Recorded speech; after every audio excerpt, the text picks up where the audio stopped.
Hello friends, welcome back. This is Himanshu Verma. In the previous lecture, we learned about frictional force. To understand frictional force, we took an example of inclined plane. In that example, we found the acceleration of sliding block of mass m on inclined plane. Inclined plane पर अगर कोई block slide करता है तो उसका acceleration होता है a is equal to g sin theta minus mu g cos of theta. Here if we take one situation, we assume that block does not slide. For that, we put a is equal to 0. Then g sin of theta is equal to mu g cos of theta.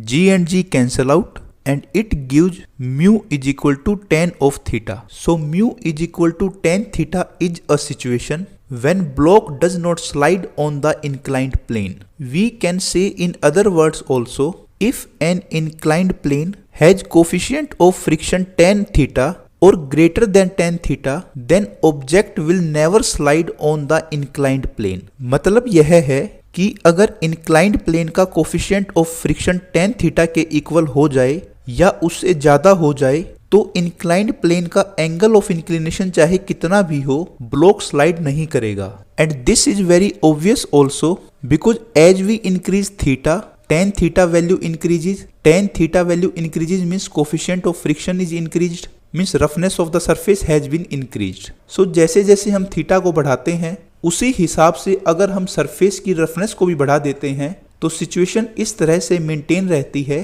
कि block slide नहीं करता है. Now after learning this we can observe one thing about coefficient of friction.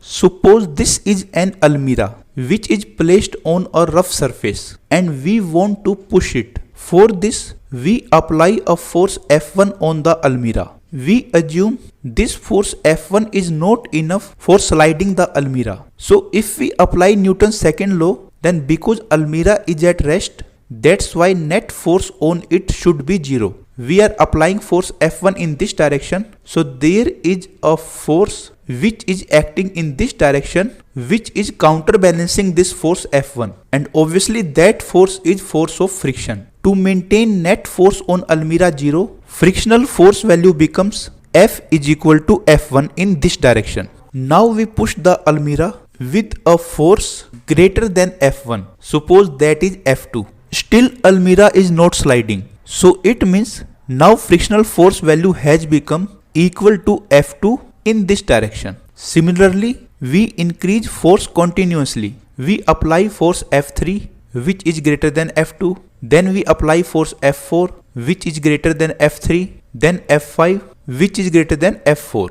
But these forces are not enough to slide the almirah. So it means frictional force is changing its value from F1 to F5. Now for understanding purpose, we give some values to these forces. Suppose F1 was equal to 10 Newton, F2 was equal to 12 Newton, F3 14, F4 16 and F5 18 Newton. So up to 18 Newton force, the almirah was not sliding. Now we make force value 18.2 Newton and we observe this is the limiting case where almirah starts sliding. So at this point we can say the frictional force value is 18.2 Newton. This is the minimum value of force which is required to slide the almirah. Now when almirah starts sliding, we decrease the value of force to 18 Newton. Means हमने अब force की value को 18.2 से 18 Newton कर दिया. So now what we are observing,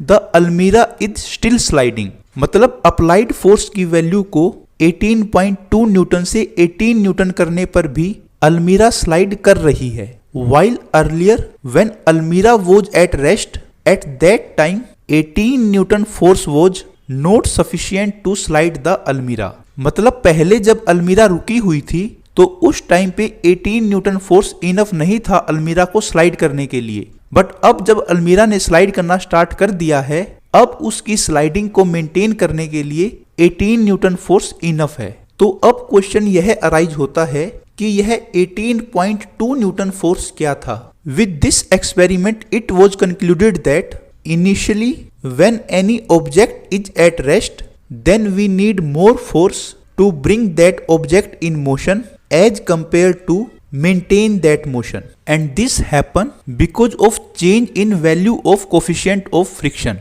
When object is about to slide, then coefficient of friction value is high, and when object starts sliding, then coefficient of friction decreases its value by little amount.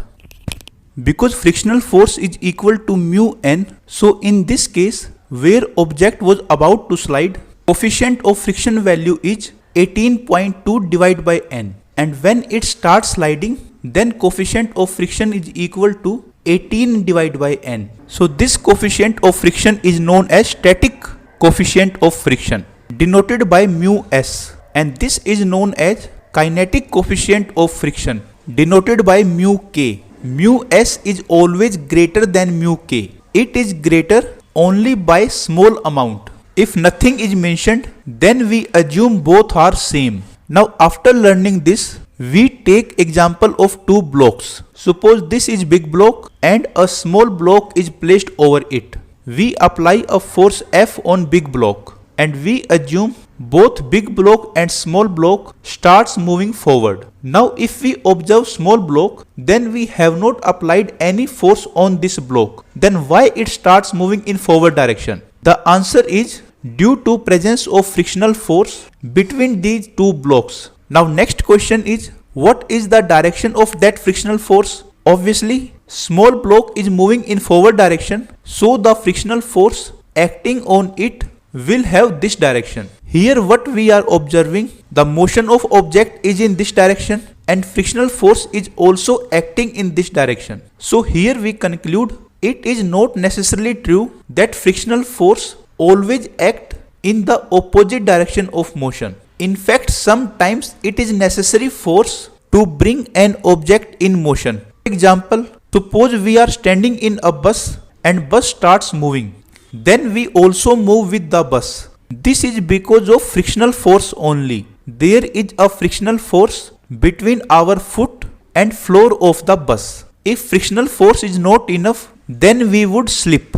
Now after having this much knowledge of force and force of friction, we take very simple example of pulley. How to solve the problem where strings or ropes are attached? We take a very simple example. Suppose this is a pulley and a rope is hanging over it. One side of the it there is mass small m, and on another side mass capital M, and capital M is greater than small m. Here we assume this pulley and rope is massless. We assume pulley massless because if we do not assume it, then we have to consider rotational motion of the pulley, and that we do not want to consider right now. And if we do not assume rope massless, then tension in the rope will be different at different points in the rope. But if we assume rope massless, then tension in the rope will be same everywhere. Now with these assumptions, we consider this example. In this example, capital M has higher mass, so it will come down and small m will go up. We assume capital M is moving down with acceleration A. Obviously, small m and capital M are attached with same rope. That's why small m will go up with acceleration small a. Now we want to find the value of this acceleration small a. Here to solve these kind of problems, we consider both masses one by one. First we consider small mass. We draw free body diagram of this. So one force acting downward, which is mg, and second force contact force. Here contact force is with the help of string. String is pulling this mass upward with a certain amount of force. Suppose that force is T. In case of pulley, forces are named as tension. So T is the tension in this direction. Now because this mass is moving upward with acceleration A, so by Newton's second law, we can write T minus mg is equal to ma. Similarly, we can make one more equation by using this mass capital M. If we make free body diagram for it, then weight capital mg acting downward. Second force is contact force. Here also the string is pulling this mass m in upward direction. And because this is single string, that's why tension throughout the string would be same. So here also T force is applied by the string on the mass capital M. We write equation for this mass because this mass is coming downward with acceleration a. So we write capital mg minus t is equal to capital Ma. Now in these two equations, we have two unknown. First is capital T and second is small a. We can find values of capital T and small a by using these two equations. Here small a value will come out g into capital M minus small m divided by capital M plus small m. We can find the value of T also, that will come out 2 mg into capital M divided by capital M plus small m. So this T is the force which is applied by string on either mass. Now if somebody asks a question, suppose this pulley system hanging at ceiling with the help of a rod or a rope. Now question is, what is tension in this rope?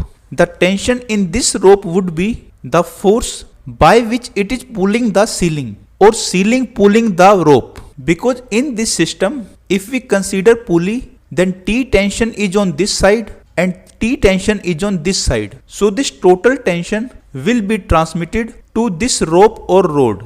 Therefore, in this rod, tension 2T will be present. We can also say that the strength of this rope should be such that it can tolerate a force greater than capital T, and strength of this rope should be such that it can tolerate a force of twice of T. Now we solve one more question. Suppose this is an arrangement. In this question, we want to find maximum value of capital M in terms of small m so that these both blocks are at rest. It is given that coefficient of friction between blocks and surface is mu. Here first of all, we make FBD, means free body diagram of small m. Here mg force is acting and capital N normal reaction is acting.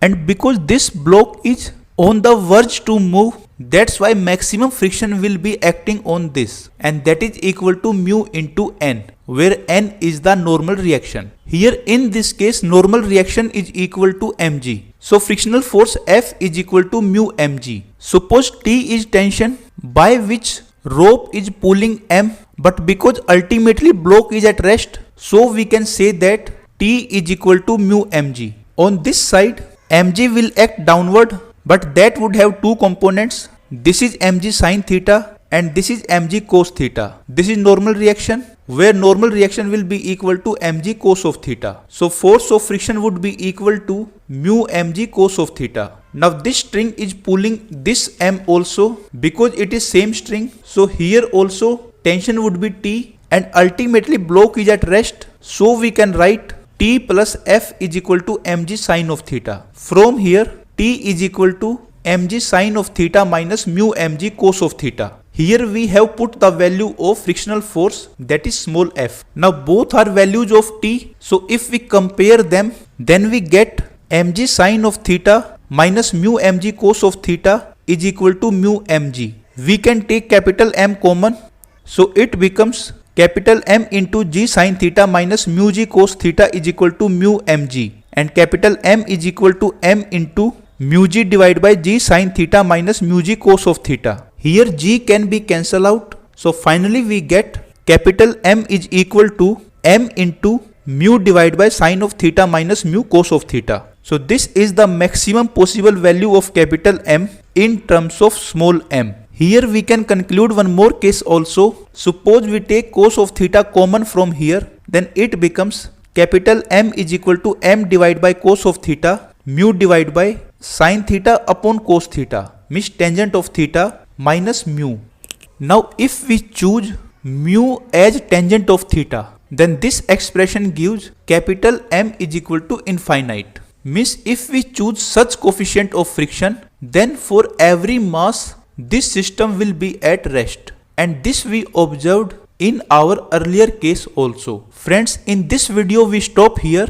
If you have any doubt in solving the questions, you can ask in comment section. In next video, we will learn about circular motion. Which kind of force is acting on an object moving in circle. Please like and share the video and subscribe the channel. Thanks for watching. Goodbye.